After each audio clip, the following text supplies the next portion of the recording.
Bem-vindo ao módulo 1, caro aluno! Vamos iniciar a nossa jornada? Então vamos lá.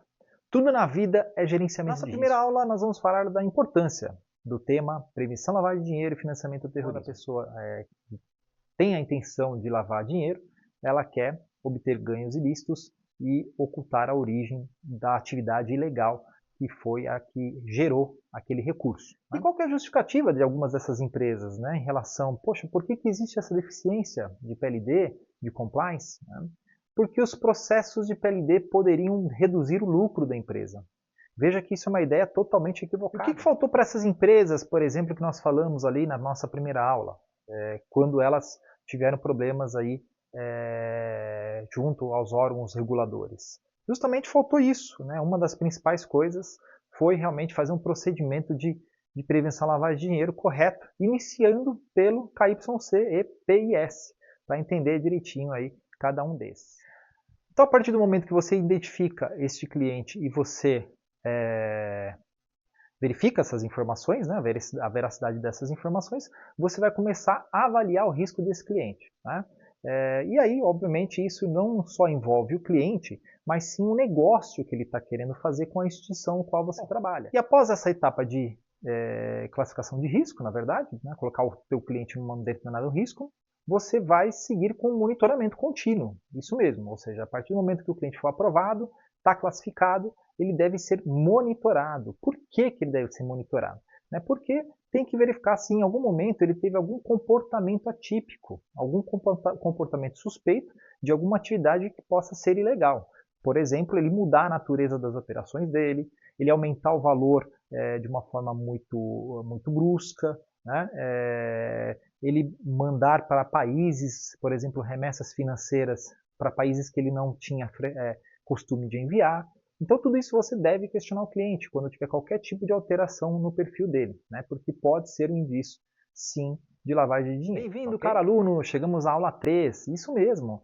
Nessa aula 3 nós vamos criar uma matriz de riscos. Começar a criar uma matriz de riscos. Vamos lá? Vamos aprender isso? Bora! Vamos lá. Bom, matriz de risco de pessoa física e pessoa jurídica, a gente vai falar nessa aula. Vamos começar pela matriz de risco de pessoa física. Isso mesmo.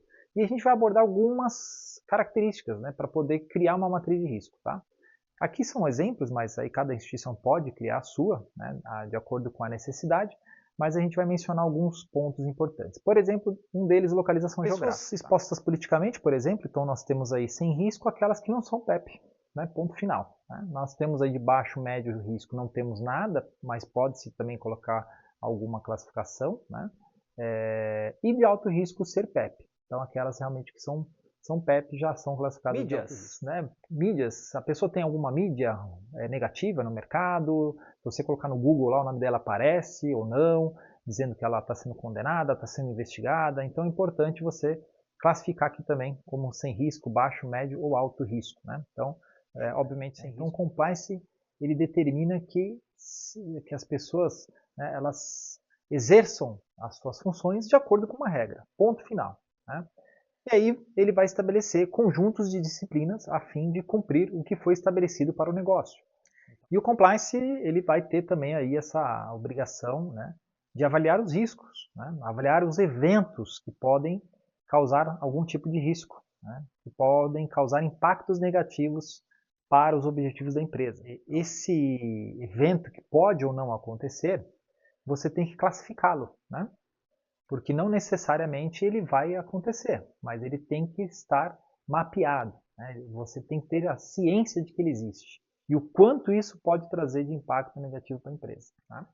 E aí dentro de uma matriz de risco você pode criar uma tabelinha, né, dos processos, dos eventos, para mostrar para a diretoria se a instituição ela está ali mais classificada numa instituição que não absorve tanto risco ou que absorve muito risco. Então o compliance ele vai identificar, né, vai mensurar, vai mitigar esses riscos ou até eliminar, se for o caso, né, vai ter que mudar totalmente o processo, lá, aquela situação, aquele evento, para poder eliminar aquele risco que não interessa para a instituição. Sejam bem-vindos, caros alunos!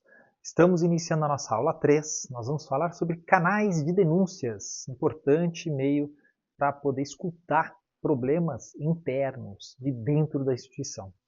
Vamos lá entender um pouquinho como funciona canais de denúncias? Realmente averiguar.